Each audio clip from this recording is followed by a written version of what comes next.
Hello नमस्कार साथियों, स्वागत करता हूं आपके अपनी यूट्यूब चैनल एजुकेटर गुरु पर। आई होप आप लोग एकदम अच्छे हैं और अच्छे से अपनी स्टडी को कंटिन्यू कर रहे होंगे। साथियों, मैं आपको केमिस्ट्री करा रहा हूं आईसीआर एग्जाम के लिए, जिसमें मैंने आपको रदरफोर्ड का परमाणु मॉडल इससे पहले वीडियो में कराया है। अगर आपने हमारी वो वीडियो नहीं देखी है तो वीडियो को जरूर देखें। आज हम बात करेंगे धातु के बारे में, अधातु और उपधातु। ठीक है, तो उपधातु और अधातु इनको हम नेक्स्ट वीडियो में कवर करेंगे। आज हम केवल धातु को ही कवर करेंगे। ठीक है, चलिए आज की वीडियो को स्टार्ट करते हैं। हम सबसे पहले जानते हैं भाई धातु के बारे में जानना है तो हम पहले जानेंगे एलिमेंट्स। ठीक है, धातु जो है वो हमारे तत्व ही तो हैं।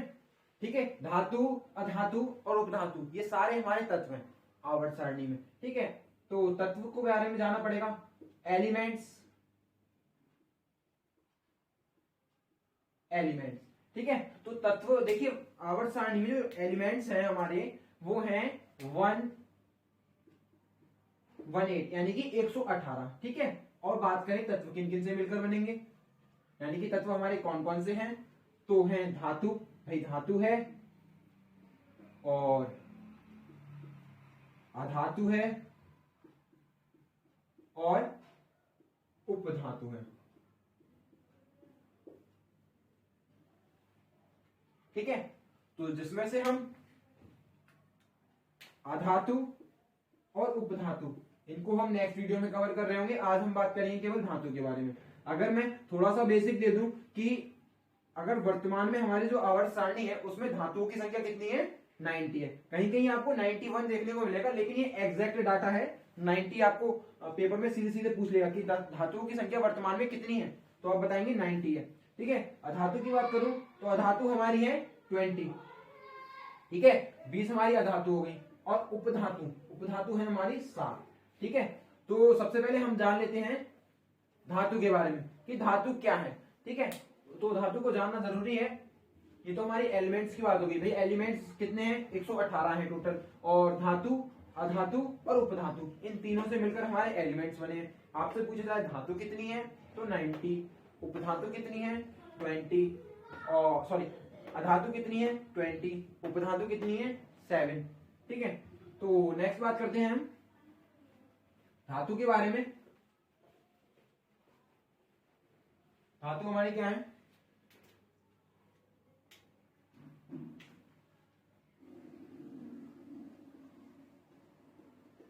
देखिए धातु क्या कहलाएंगी, जो अपने आयन को त्याग सकती हैं, यानी कि इलेक्ट्रॉन त्याग सकती हैं, वो हमारी धातु कहलाती हैं। जो इलेक्ट्रॉन त्यागने की प्रवृत्ति रखती हैं वो हमारी क्या कहलाएंगी, धातु कहलाएंगी। ठीक है, ये क्वालिटी अधातु में नहीं होती है। ठीक है, तो देखिए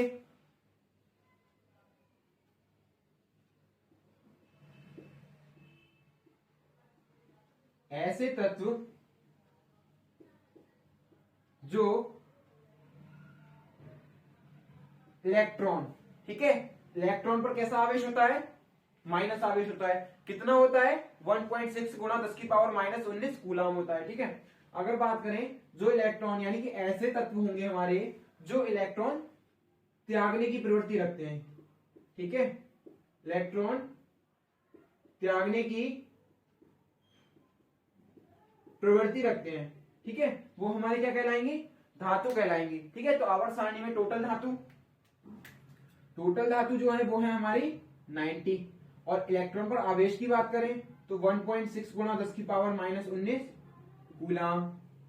ठीक है, और इसकी जो खोज की थी वो की थी थॉमसन जी ने। ठीक है, थॉमसन वैज्ञानिक थे।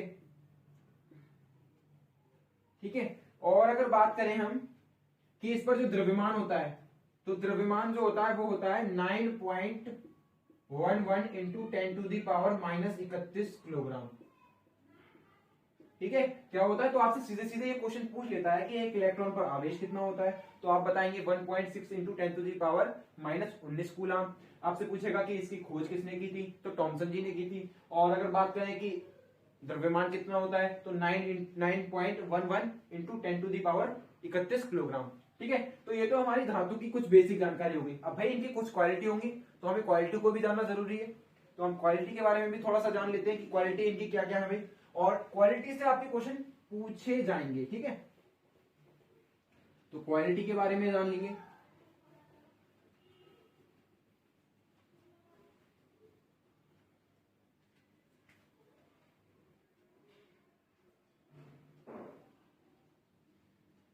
गुड़। ठीक है, तो सबसे फर्स्ट क्वालिटी जो है वो इनकी है, ये धातु ठोस होती है। धातु कैसी होंगी? ठोस होंगी, यानी कि सॉलिड होती है। लेकिन एक अपवाद है आवर्त सारणी में, जिसे हम पारा बोलते हैं। वो हमारी धातु ऐसी है जो सामान्य कमरे के ताप पर भी क्या पाई जाती है? द्रव अवस्था में पाई जाती है। तो ये क्वेश्चन कई बार पेपर में पूछा गया है कि ऐसी कौन सी धातु है जो द्रव अवस्था में पाई जाती है। तो हमारी हो जाएगी Hg या फिर पारा। ठीक है, और इसी को हम बोलते हैं मरकरी। ठीक है, इसी को हम बोलते हैं मरकरी। तो नेक्स्ट बात करते हैं, नेक्स्ट क्वालिटी जो है धातु की। देखिए, धातु की अपनी एक चमक होती है, धात्विक चमक बोलते हैं जिसे हम। धात्विक चमक होती है इनकी, धात्विक चमक। ठीक है, धात्विक चमक होती है इनकी। अब भाई धात्विक चमक होती है, तो जैसे कि मैं बात करूं,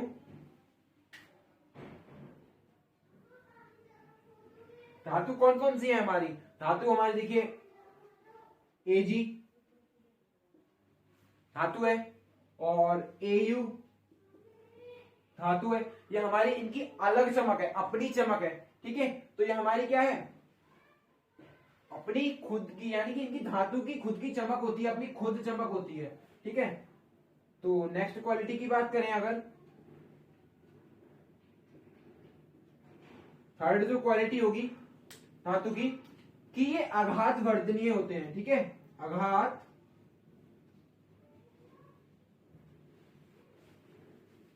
आघात वर्धनीय होते हैं। ठीक है,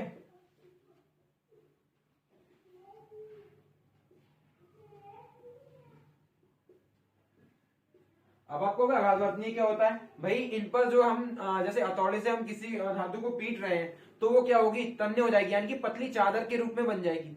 लेकिन इस पर ऐसा नहीं है कि ये टूट जाएगी। ठीक है, टूटने का मतलब होता है कि बिखर जाएगी। ठीक है, लेकिन ये आघात वर्धनीय होती है कि ये तन तो जाएगी। ठीक है, तन जाएगी, और क्या कहते हैं, पतली चादर के रूप में बन जाती है। ठीक है, तो इसीलिए क्या होती है धातु का गुण? एक ये भी होता है कि वो आघात वर्धनीयता होती है। ठीक है, ठीक है। तो नेक्स्ट अगर क्वालिटी की बात करें हम, तो नेक्स्ट क्वालिटी है हमारी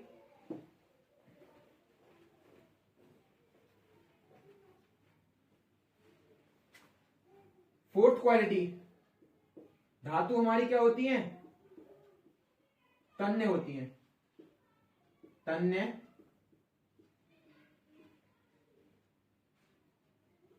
होती है।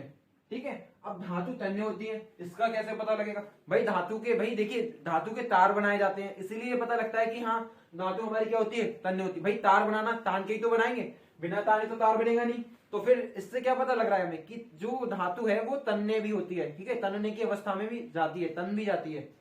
ठीक है, तो तन्य होती है क्योंकि इससे तार बनाए जाते हैं, तार बनाए जाते हैं।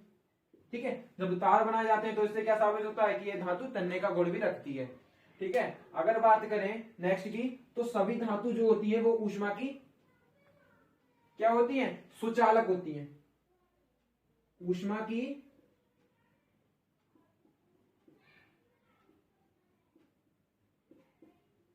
सुचालक। ठीक है, तो धातु का ऊष्मा का सुचालक कह रहा है। सुचालक का मतलब होता है कि जिसमें ऊष्मा या विद्युत धारा, ठीक है, आसानी से बह जाए। ठीक है, जब आसानी से बह जाएगी तो वो हमारी क्या कहलाएंगी? मतलब अच्छी सुचालक कहलाएंगी वो हमारी। ठीक है, ऊष्मा की अच्छी सुचालक होंगी। ठीक है, और अगर बात करें, जैसे सभी धातु हमारी ऊष्मा की सुचालक है, लेकिन अपवाद भी है। तो अपवाद को यहाँ पे नोट करेंगे कि अपवाद क्या है। देखो, पीबी लेड, शीशा बोलते हैं जिसे हम, और Hg पारा, ये हमारी ऊष्मा की सुचालक नहीं होती हैं। तो ये अपवाद है, आप इसे ध्यान रखेंगे। ये एग्जाम में पूछा जा सकता है, आपसे सीधे सीधे पूछ लेगा कि ऐसी कौन सी धातु है जो ऊष्मा की सुचालक नहीं है। तो आप ध्यान रखेंगे, इन दोनों में से आपको कोई ऑप्शन देगा। ठीक है, तो आप वहां पर इजीली टिक करके आगे बढ़ जाएंगे। ठीक है, पीवी और Hg। ठीक है, अगर नेक्स्ट बात करें, नेक्स्ट ऊष्मा की सुचालक की तो बात कर ली। देखिए, धातु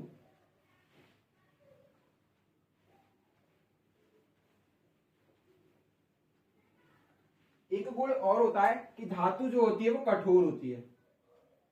धातु कठोर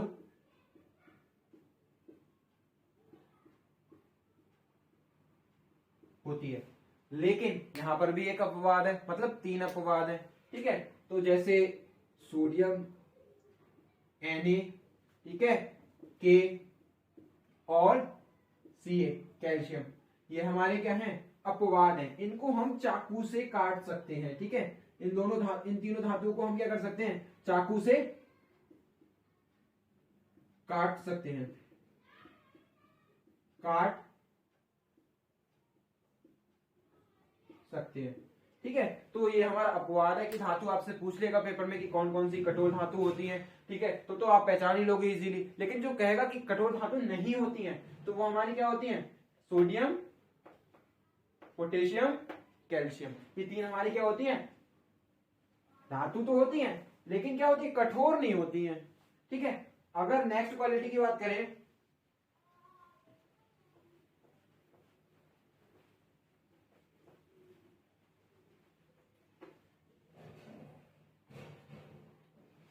आवर्त सारणी, ठीक है। तो आवर्त सारणी को भी जान लेते हैं नेक्स्ट जो है, ठीक है। उसके बाद में हम इसके उपयोग भी जानेंगे थोड़े से। तो पहले आवर्त सारणी को जान लेते हैं कि आवर्त सारणी में, देखिए आवर्त सारणी आपका पूरा सिलेबस में है, तो आपका जो है वो आवर्त सारणी अलग से कराया जाएगा पूरा टॉपिक, ठीक है। तो आज मैं केवल इंपॉर्टेंट थोड़े से पॉइंट बताऊंगा कि आवर्त सारणी में देखिए एस ब्लॉक, एस ब्लॉक, आवर्त सारणी में कौन कौन से ब्लॉक होते हैं, डी ब्लॉक, पी ब्लॉक और एफ ब्लॉक, ठीक है। ये हमारे क्या होते हैं, आवर्त सारणी में। आपने देखा होगा कि आवर्त सारणी में जो होता है सबसे नीचे एफ ब्लॉक जो होता है वो कहां होता है, नीचे इस तरीके से होता है, ठीक है। आवर्त सारणी से जैसे आवर्त सारणी इस तरीके से है हमारी, ठीक है। तो आवर्त सारणी की आपने देखा होगा कि जो नीचे है हॉरिजॉन्टल लाइन जो होती है, दो हॉरिजॉन्टल लाइन होती है, ठीक है। इसमें जैसे इसमें लिथियम पाई जाती है, ठीक है। तो ये एफ ब्लॉक के तत्व होते हैं हमारे, ठीक है। ये हमारे एफ ब्लॉक के तत्व होते हैं। इसमें हमारा क्या शामिल होता है, लिथियम भी शामिल होता है, ठीक है। ऐसे ही बहुत सारे तत्व शामिल होते हैं। हम इसको आवर्त सारणी में अच्छे से जानेंगे कौन कौन से ब्लॉक में। एस ब्लॉक की बात करें अगर हम, तो एस ब्लॉक में टोटल जो एलिमेंट्स हैं वो हैं 13, ठीक है। एस ब्लॉक में एलिमेंट्स कितने हैं, 13, ठीक है। और बात करें पी ब्लॉक की, तो पी ब्लॉक में जो है वो है 38 एलिमेंट्स, ठीक है। वो कौन कौन से हैं, कैसे हैं, क्या क्वालिटी रखते हैं, इनके बारे में हम इसको आवर्त सारणी का जब चैप्टर पढ़ाएंगे तब बताएंगे, ठीक है। और डी ब्लॉक, ठीक है। एस, देखिए ब्लॉक कौन कौन से होते हैं, कभी कभी ऐसे भी पूछ लेता है कि आवर्त सारणी में कितने ब्लॉक बांटा गया है, यानी कि आवर्त सारणी को कितने ब्लॉक्स में बांटा गया है। तो S block, D block, P block, F block, ठीक है। तो कितने ब्लॉक हो गए, 4 ब्लॉक में बांटा गया है, ठीक है। अगर बात करें हम नेक्स्ट की,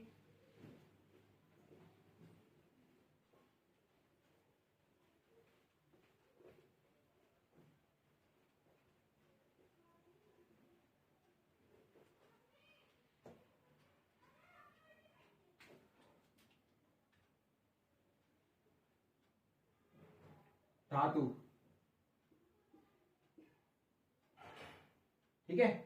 इसके उपयोग जान लेते हैं। अभी हमने इससे पहले क्या जानी थी, क्वालिटी, यानी कि इसके गुण जाने थे एक प्रकार से, ठीक है। अब उपयोग को जान लेते हैं कि उपयोग क्या क्या है। अभी उपयोग क्या क्या होंगे, कुछ महत्वपूर्ण धातु हैं, ठीक है।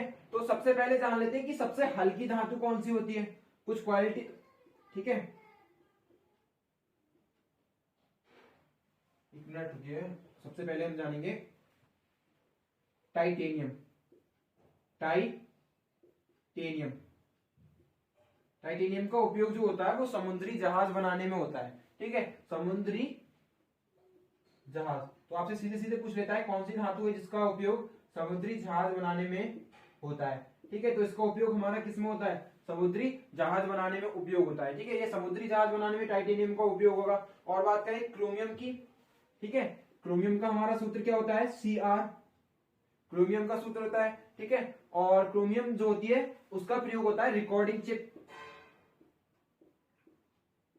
रिकॉर्डिंग चिप,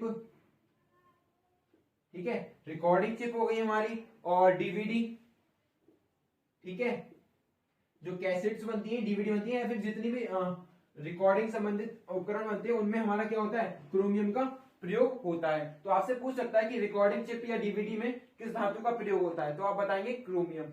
और नेक्स्ट पूछ सकता है आपसे समुद्री जहाज बनाने में किसका उपयोग होता है, टाइटेनियम। या फिर ऐसे पूछ लेगा कि टाइटेनियम का उपयोग किसमें होता है, ऑप्शन दे देगा कि समुद्री जहाज बनाने में, रिकॉर्डिंग चिप बनाने में, या हवाई प्लेन बनाने में, ठीक है। तो इस तरीके से आपसे ऑप्शन दे देगा, एक ऑप्शन आपको राइट वाला मिलेगा, तो आप उसको करेक्ट करके इजीली आगे बढ़ जाएंगे,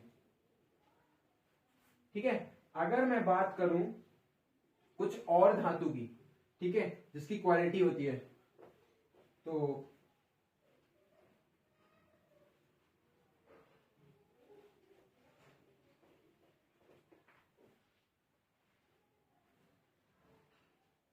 एक इंपॉर्टेंट है बहुत ही ज्यादा, नाइक्रोम, ठीक है, नाइक्रोम पूछी जाती है। नाइक्रोम सबसे पहले तो आपसे यही पूछ लेगा कि नाइक्रोम में किस किसका मिश्रण होता है, तो नाइक्रोम में होता है निकेल प्लस क्रोमियम, देखिए नाम ही बता रहा है नाइक्रोम, ठीक है, तो निकेल प्लस क्रोम यानी कि क्रोमियम और आयरन, इन तीनों का मिश्रण होता है। तो आपके ऑप्शन में देखिए एक ऑप्शन कैसे बनेगा कि नाइक्रोम, पहली चीज तो आपसे पूछ लेगा कि नाइक्रोम किन किन से मिलकर बना है, तो आपका ऑप्शन क्या हो जाएगा, निकेल क्रोमियम Fe, ठीक है। और अगर ये पूछेगा कि नाइक्रोम किससे मिलकर नहीं बना है, तो तीन ऑप्शन आपको इस तरीके से देगा, और फोर्थ ऑप्शन दे देगा आपको AU या LI कोई भी दे देगा, ठीक है। तो आपको उसको इजीली करेक्ट कर देना, ठीक है। अगर बात करें इसका उपयोग क्या होता है, तो इसका उपयोग होता है हीटर की तार बनाने में, ठीक है। ये हमारी क्या है, मिश्र धातु है,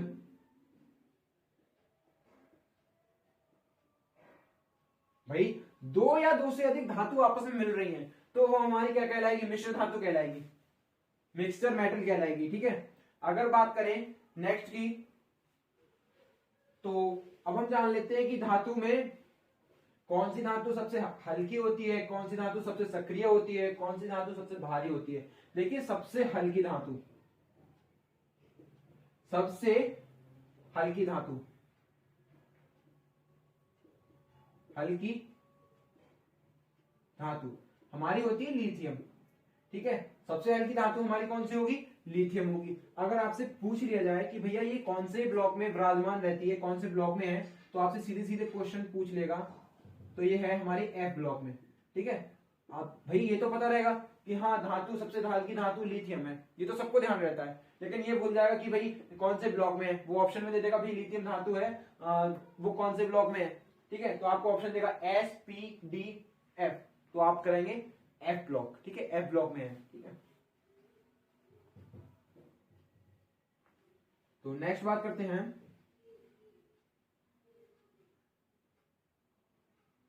कि जो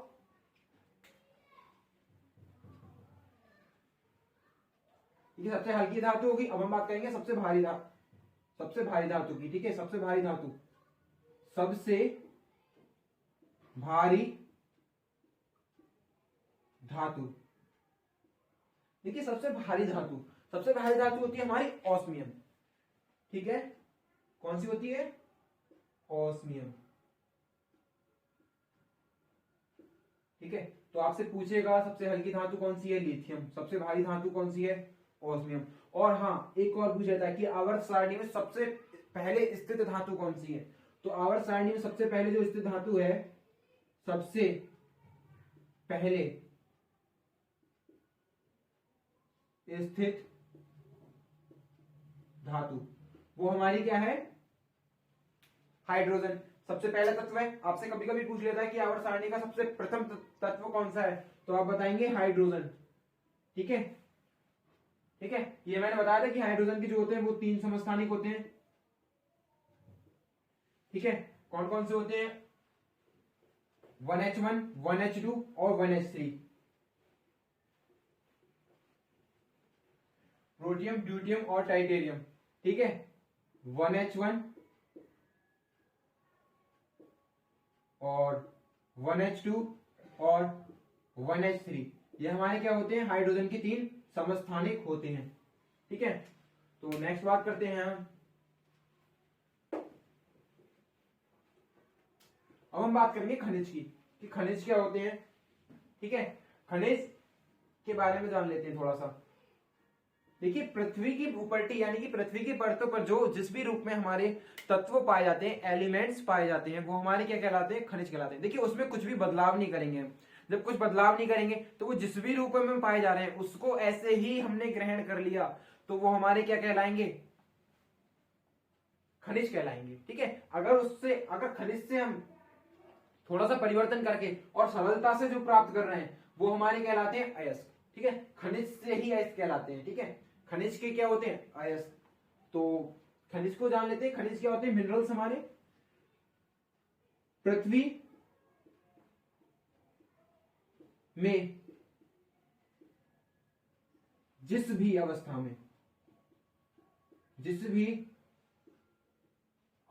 में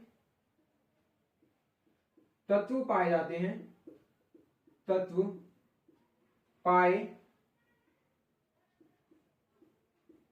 जाते हैं, वो हमारे क्या कहलाते हैं, खनिज, मिनरल्स कहलाते हैं। तो आपसे ये नहीं पूछेगा कि परिभाषा कभी भी कि तत्व पृथ्वी की जिस अवस्था में तत्व पाए जाते हैं वो हमारे खनिज कहलाते हैं, ये नहीं पूछेगा। आपसे पूछेगा कि कौन सा खनिज है और कौन सा नहीं है। तो देखिए, आयरन पाया जाता है हमारी पृथ्वी के। ठीक है, कोयला है। ठीक है, आयरन हो गया हमारा, कोयला हो गया। ठीक है, ये हमारे क्या है, खनिज ही तो है। ठीक है, इसमें हमने कुछ बदलाव नहीं किया, इनको हमने ऐसे ही ग्रहण कर लिया, तो ये हमारे क्या कहलाएंगे, खनिज कहलाएंगे। ठीक है, अब बात करते हैं अयस्क की। अयस्क क्या होते हैं हमारे, तो अयस्क के बारे में भी जान लेते हैं। देखिए, अयस्क ओर, इनको बोलते हैं इंग्लिश में ओर। तो सीधे सीधे आपसे पूछ सकता है कि ओर, सीधे सीधे आपको हिंदी में ही लिख के दे देगा और क्या होता है। ठीक है, तो आप बताएंगे कि अयस्क की होता है। ठीक है, तो बात करें अगर अयस्क की, तो इनके द्वारा, ठीक है, एक हमारा एल्यूमिनियम। ठीक है, एल्यूमिनियम भी लिख लीजिए, एल्यूमिनियम। तो इनके द्वारा देखिए, खनिज के द्वारा हम सरलता से, ठीक है, कम खर्चे में अगर हम प्राप्त कर रहे हैं किसी को, ठीक है, तो हमारा क्या कहला रहा है, अयस्क कहलाएगा। अगर सरलता से हम किसी को प्राप्त करें, देखिए खनिज से प्राप्त होते हैं। ठीक है,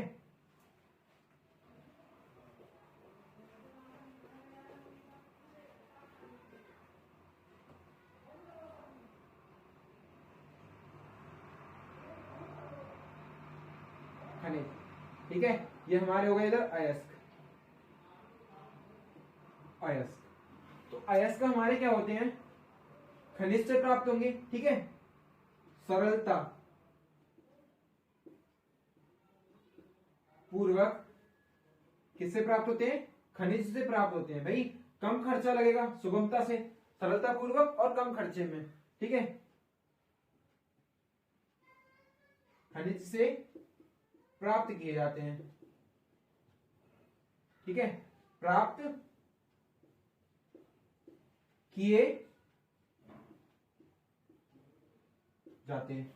ठीक है, अगर बात करें कौन कौन से होते हैं हमारे, तो जैसे एल्यूमिनियम का अयस्क होता है बॉक्साइट। कौन सा होता है, बॉक्साइट। तो बॉक्साइट एक अयस्क हो गया। ठीक है, और जो देखिए अयस्क हमारा और कौन सा होता है, तो अयस्क हमारा होता है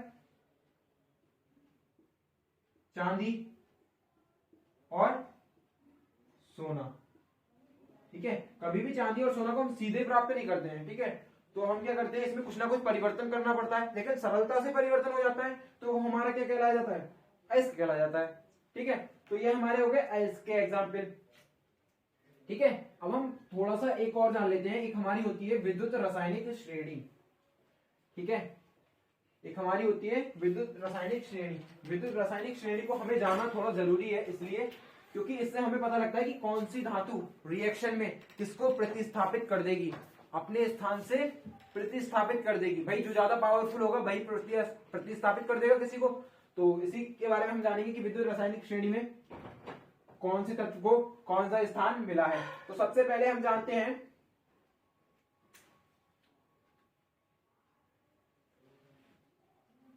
विद्युत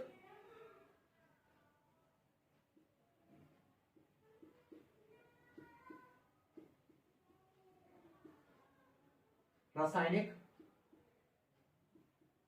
श्रेणी। देखिए विद्युत रासायनिक श्रेणी में मैं आपको बता दूं कि जो सबसे पहला जो तत्व होता है, सबसे पहले तत्व को जिसको स्थान मिला है तो के है।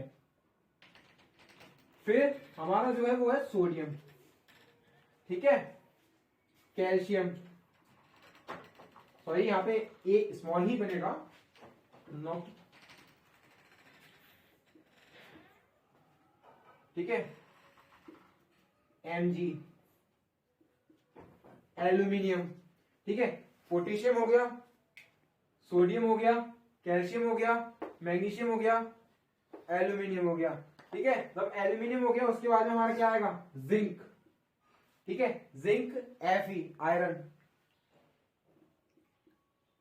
ठीक है। तो 1 2 3 4 5 6 7, ठीक है, Fe हो गया। अब आ जाएगा Pb, लेड, Cu, ठीक है, Hg और Ag, ठीक है। सबसे लास्ट जो आता है वो हमारा आता है Au, ठीक है। इससे क्या पता लग रहा है हमें कि जो हमारा Au है वो इन सबसे जो है वो सबसे कम क्रियाशील है, ठीक है। सोना जो है वो सबसे कम क्रियाशील है, ठीक है। अगर मैं बात करूं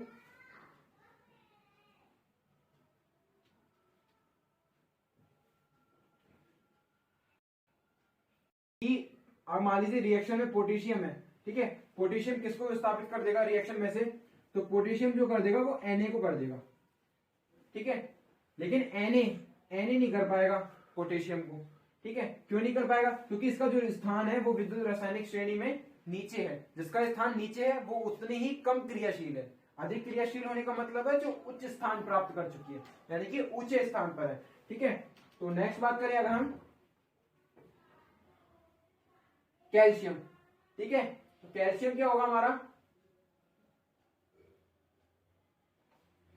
कैल्शियम हमारा इसे प्रतिस्थापित कर देगा, किसको, ठीक है। और बात करें मैग्नीशियम, तो मैग्नीशियम भी हमारा किसको प्रतिस्थापित कर देगा, भाई इसको प्रतिस्थापित कर देगा। मैग्नीशियम हमारा किसको प्रतिस्थापित करेगा, एल्यूमिनियम, ठीक है। अगर मैं बात करूं यहां पे कि एल्यूमिनियम का हमारा एस क्या है, बॉक्साइड है, बॉक्साइड, ठीक है।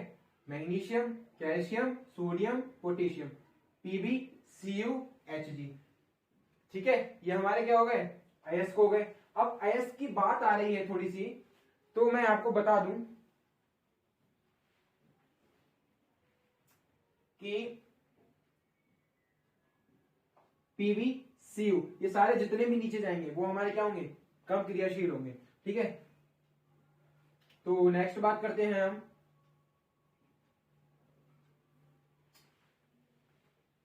सबसे पहले हमने किसे जाना, तत्व को जाना। तत्व हमारे कौन कौन से होते हैं भाई, आवर्त सारणी में कुल 118 तत्व हैं। किन किन से मिलकर बने हैं, तो धातु, अधातु और उपधातु से मिलकर बने हैं। तो धातु, अधातु, उपधातु से मिलकर बने हैं। तो धातु हमारी कितनी है, 90 है, और अधातु हमारी कितनी है,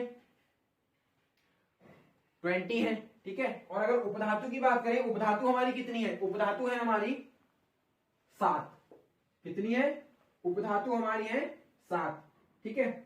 तो अगर नेक्स्ट बात करें हम कि एक बार हम रिएक्शन से समझ लेते हैं कि रिएक्शन से क्या प्रभाव पड़ता है, तो रिएक्शन से थोड़ा सा अच्छा समझ में आएगा। तो रिएक्शन को हम नोट करते हैं, रिएक्शन क्या क्या है, ठीक है।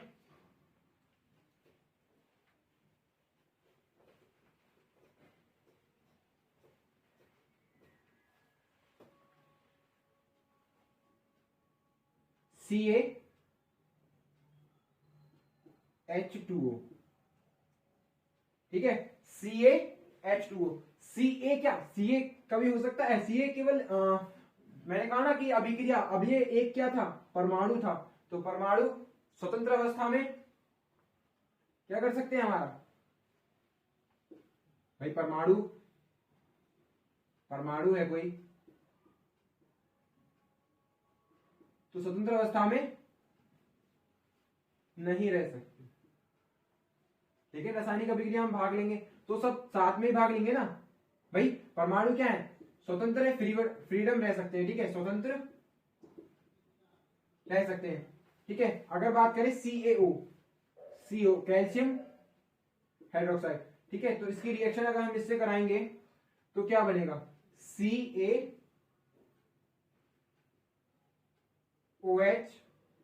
का होल ट्वाइस, ठीक है, क्या बनेगा, CaOH का होल ट्वाइस। तो CaOH का होल ट्वाइस बन रहा है हमारा, तो ये क्या है, कैल्शियम हाइड्रोक्साइड, ठीक है।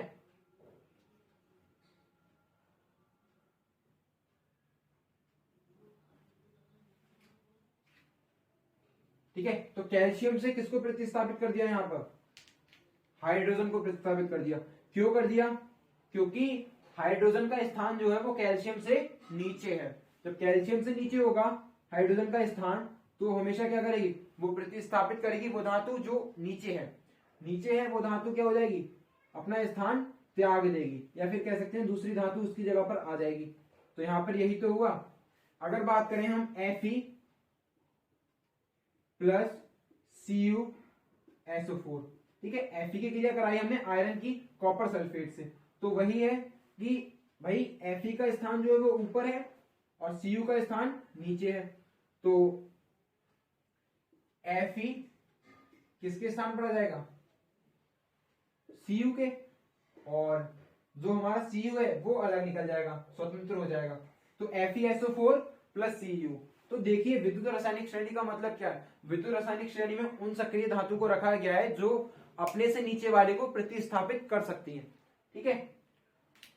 तो आज की क्लास में यहीं तक रखते हैं, ठीक है। नेक्स्ट वीडियो में हम नेक्स्ट क्लास को कवर करेंगे, ठीक है। हाँ, एक पॉइंट और ध्यान रखिए, एक पॉइंट हमारा और है कि जो हमारी कुछ धातु होती है जैसे Mg है, Zn है, ठीक है, और Pb है, लेड, ये हमारी धातु संचरण के रूप में काम में आती है। देखिए धातु संचारण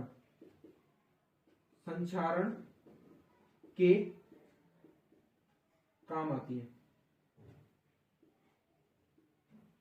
ठीक है, धातु संचारण के काम। संचारण का मतलब होता है जो इनकी क्षति होती है, ठीक है, उनको रोकने के काम में आती है। जिंक का लेपन कर दिया जाता है, ठीक है। ऐसी Mg है और Zn Pb, ये धातु हमारी ऐसी है जिनका हम उपयोग किसमें करते हैं, धातु संचारण के रूप में, यानी कि धातु को क्षति से बचाने के रूप में, उसमें कोई हानि ना हो, इसलिए हम किसका उपयोग करते हैं, धातु का उपयोग करते हैं, ठीक है। Zn और Pb Mg का उपयोग करते हैं, ठीक है। एक धातु को और हम ले लेते हैं, एक हमारी जो एल्यूमिनियम का जिसका S होता है Al, एल्यूमिनियम।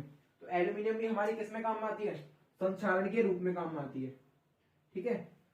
अगर मैं बात करूं सबसे अच्छी सुचालक जो होती है, यानी कि सबसे अच्छी सुचालक, वो हमारी होती है चांदी, Ag, सिल्वर बोलते हैं जिसे हम, सिल्वर, ये अच्छी सुचालक होती है ऊष्मा की सुचालक, ठीक है, ठीक है। तो हमारी चांदी क्या हो गई, ऊष्मा की अच्छी सुचालक हो गई। तो जब ऊष्मा की अच्छी सुचालक हो गई तो इसमें ऊष्मा सबसे जल्दी प्रवाहित होगी, तो सबसे जल्दी प्रवाहित जिसमें हो रही है वही तो सुचालक है, अच्छी सुचालक होगी जिसमें जितनी जल्दी प्रवाहित हो जाए, ठीक है। और एक और धातु जो हमारी रह गई वो है सबसे सक्रिय धातु, यानी कि जो सबसे जल्दी क्रिया कर ले, मतलब सभी से क्रिया कर ले और जल्दी कर ले। तो जल्दी जब कर लेगी क्रिया तो वो हमारी कौन सी होगी, सीजियम।